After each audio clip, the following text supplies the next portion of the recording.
जय श्री कृष्णा। कैसे हैं आप लोग फ्रेंड्स? आज की चर्चा काफ़ी महत्वपूर्ण होने जा रही है।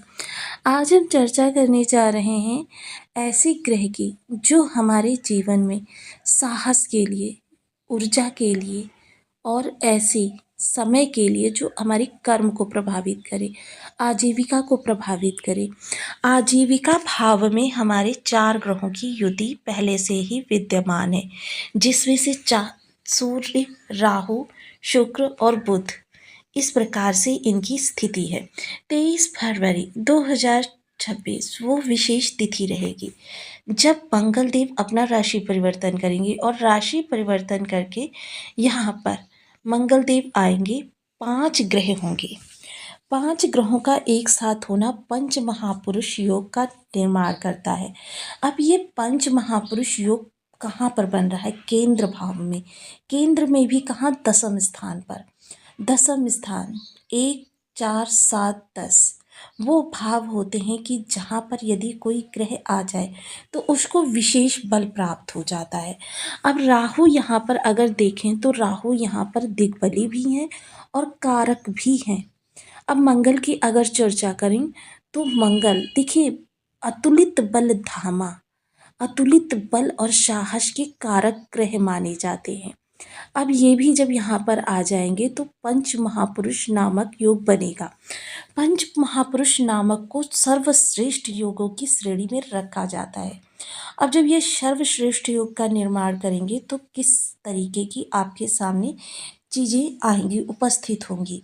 क्योंकि देखिए राहु जो हैं, राहु को विस्तार का कारक माना जाता है। राहु को बहुत ज़्यादा प्रचंड ऊर्जा का कारक माना जाता है, जो अचानक आपके जीवन में धन में वृद्धि दे दे, आपके अचानक जीवन में विस्तार उत्पन्न कर दे, आपको प्रसिद्धि के शिखर पर पहुंचा दे। लेकिन मंगल मंगल जब दसम स्थान पर आते हैं तो रोचक नामक राजयोग का निर्माण करते हैं। रोचक नामक राजयोग अर्थात जिस भी फील्ड में आप काम कर रहे हैं उस फील्ड के सर्वोच्च शिखर पर आप आरूढ़ होंगे। अब यहाँ पर थोड़ी सी चर्चा और कर लेते हैं। देखिए अब इस समय पर दृष्टियाँ भी परिवर्तित होती हुई दिखाई देंगी। मंगल की चतुर्थ दृष्टि लग्न को प्रभावित करेगी। राहु की पंचम दृष्टि आपके धन को प्रभावित करेगी, वाणी को प्रभावित करेगी। वहीं समस्त ग्रहों के पास सप्तम दृष्टि है जो आपके घर को प्रभावित कर रही है। फिर मंगल की अष्टम दृष्टि जो आपके प्रेम विचार को प्रभावित कर रही है। फिर राहु की नवम दृष्टि जो आपकी शत्रुता, आपकी कंपटीटर्स को प्रभावित कर रही है। अब ये इतनी सारी दृष्टियों का प्रवाह आपको प्रभावित करेगा। पंच महापुरुष नामक सर्वोच्च योग जो होगा वो आपको प्रभावित करेगा। अब देखिए ऐसे में एक चीज़ और समझ लीजिए, क्योंकि पंच महापुरुष योग की परिभाषा में भी थोड़ा सा यहाँ पर हम आपको डिफरेंस बताने जा रहे हैं। जैसा कि हम सभी लोग जानते हैं कि अगर यहाँ पर देखें तो राहु मंगल एक साथ जब मिलते हैं तो अंगारक योग का निर्माण होता है। राहु सूर्य एक साथ जब मिलते हैं तो ग्रहण योग का निर्माण होता है। अब क्या ये ग्रहण योग, ये अंगारक योग आपको मंगल के आते ही प्रभावित करने लगेगा? तो देखिए ऐसा नहीं होता है। मंगल जब यहाँ पर आएंगे तो वो अपनी स्वतंत्र प्रभाव प्रसारित करेंगे, क्योंकि एक विशेष अवस्था होती है ग्रह की एक दूसरे को प्रभावित करने के लिए। ऐसे में जब उस विशेष अवस्था के अंतर्गत दोनों ही ग्रह आएंगे तब यह आपके इतने सारे भावों को कवर करेंगे। यही चीज़ ग्रहण योग के मध्य में भी होती है कि जब एक विशेष स्थिति में ग्रह आते हैं तब वो एक दूसरे को प्रभावित करते हैं, तब हमको उनके संयुक्त दुर्योग या राजयोग के प्रभाव प्राप्त होते हैं, अन्यथा नहीं। क्योंकि यहाँ पर अंगारक योग दसम स्थान पर और अंगारक योग दो प्रचंड ग्रहों के अपने अपने क्षेत्र के महारथी, अपने अपने कार्यों के महारथी ग्रहों के मध्य में बनने जा रहा है। राहु और मंगल की युति दसम स्थान से, क्योंकि ये आजीविका का कारक है। पिछले समय में जिन लोगों को भी भाग्य के प्रभाव से अचानक समस्याओं का सामना करना पड़ा वो लोग सावधान हो जाए। क्योंकि देखिए, मंगल चाहे आपके बर्थ चार्ट में कितने अच्छे बैठे हों, गोचर कुंडली में कितने भी अच्छे क्यों ना बैठे हों, लेकिन अगर आपकी जो ये ऑरा की ऊर्जा खराब है, तो आप बिल्कुल भी इनके पॉजिटिव प्रभाव नहीं प्राप्त कर सकते। ये ऑरा की ऊर्जा प्रभावित किस तरीके से होती है? ये हमारे ही स्वयं के क्रियाकलाप के द्वारा, हम दैनिक जीवन में लोगों के साथ कैसा व्यवहार करते हैं, हम अपना खान-पान, अपना आचरण कैसा रखते हैं, जिसके द्वारा ये ग्रहों की ऊर्जाएँ हमको प्रभावित करती रहती हैं। पंच महापुरुष योग को विस्तार से जानेंगे और ये भी जानेंगे कब से कब तक हमको इस अंगारक योग को प्रभावों को झेलना पड़ेगा। तो बने रहिए हमारे साथ इस वीडियो में, एंड तक आपको बहुत कुछ जानने के लिए मिलेगा। वीडियो बहुत ज्ञानवर्धक होने वाला है। यदि आपके लग्न में 2 नंबर बना हुआ है तो ये राशिफल आपके लिए है। ये कुंडली में कहीं भी चंद्रमा के साथ 2 नंबर बना हुआ है तो ये राशिफल आपके लिए। कुंडली ना होने की स्थिति में आप इसे नाम राशि से भी देख सकते हैं। यदि अभी तक आपने अपने इस चैनल को सब्सक्राइब नहीं किया है तो प्लीज़ सब्सक्राइब कर लीजिए, वीडियो को लाइक कर दीजिए, चैनल को शेयर कर दीजिए। इससे होगा क्या कि हमारे आने वाले हर वीडियो की नोटिफिकेशन मिल सकेगी आपको सबसे पहले। एक प्यारा सा कमेंट करना बिल्कुल ना भूलें। कमेंट से हमें बहुत मोटिवेशन मिलता है, हौसला मिलता है और ये पता चलता है कि आप और क्या जानना चाहते हैं। तो काफ़ी महत्वपूर्ण स्थिति रहने वाली है ग्रहों की। सबसे पहले समझते हैं पंच महापुरुष योग को। क्योंकि देखिए, पंच महापुरुष योग जब एक जैसे ग्रहों का बनता है, वो सर्वोच्च योग कहा जाता है। क्योंकि जैसे जब सौम्य ग्रह समस्त हों तो फिर समझ लीजिए वो एक दूसरे को सपोर्ट करेंगे। अब जैसे एक फैमिली के 5 सदस्य होते हैं और एक व्यक्ति किसी कार्य को करने में अक्षम है, तो दूसरा परिवार का सदस्य कहता है कि चलो भाई, तुम दूसरा कुछ कर लो, मैं तुम्हारा काम संभाल देता हूँ। तो एक दूसरे को सपोर्ट करते हैं, एक दूसरे में वर्धन करते हैं। किंतु यहाँ पर अगर ग्रहों की स्थिति को देखा जाए तो क्या स्थिति है? राहु पाप ग्रह है, शुक्र और बुध सौम्य ग्रह हैं, और वहीं सूर्य और मंगल क्रूर ग्रह हैं। यहाँ पर तीनों ही ग्रुप्स के प्लैनेट जमे हुए हैं।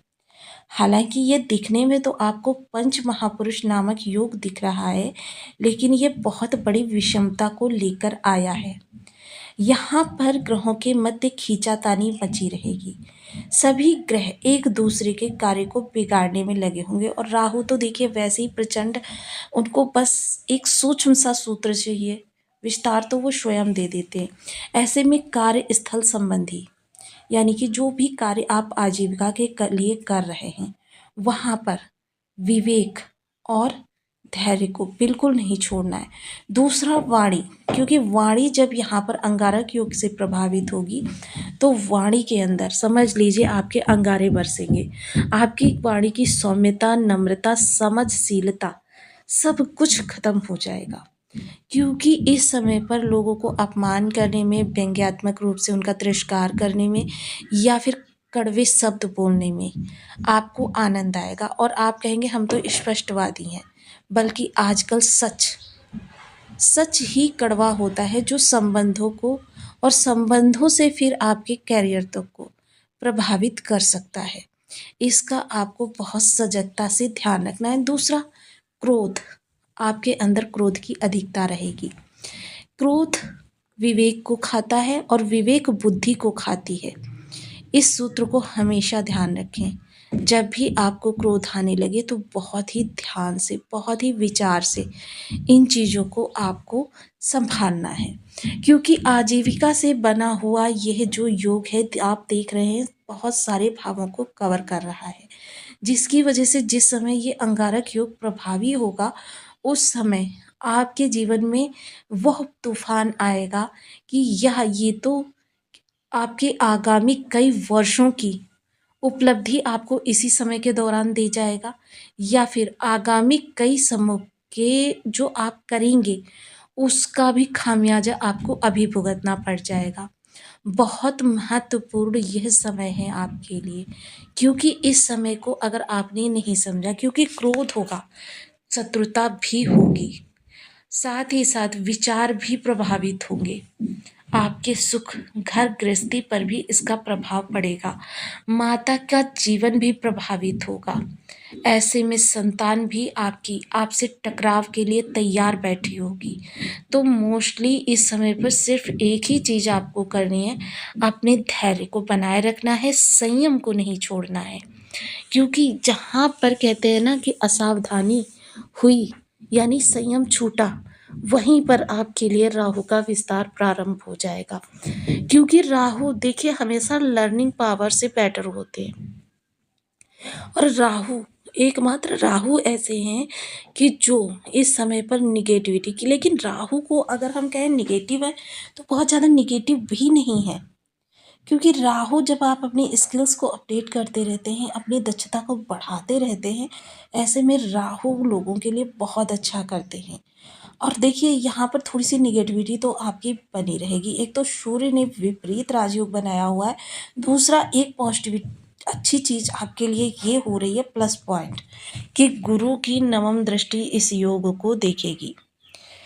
अब जब गुरु की नवम दृष्टि देखेगी तो जैसे कि मैं पिछले वीडियोस में आपको बता चुकी हूँ कि गुरु के पास इस समय पर जो बल है वो आपकी किसी भी चीज़ को 60% तक इफ़ेक्ट कर सकते हैं। अर्थात यहाँ पर जो ये योग बनेगा उस योग के प्रभाव को गुरु 60% तक कम कर देंगे। लेकिन राहु तो पूरे युवा हैं, ये भी नहीं भूलना चाहिए, क्योंकि राहु 15 डिग्री के है। राहु पूर्ण युवा है, यानी कि 40% अभी भी राहु यहाँ पर इफ़ेक्टिव है। इसीलिए देखिए समस्त ज्योतिषी वर्ग आपसे हाथ जोड़कर रिक्वेस्ट करते रहते हैं कि आप उपायों करते रहें। क्योंकि जब व्यक्ति उपाय करता रहता है तो क्या होता है, अगर कोई राजयोग बनता है तो उसका प्रभाव और ज़्यादा बढ़कर मिलता है, और दुर्योग जो बनता है उसका प्रभाव क्षीण हो जाता है।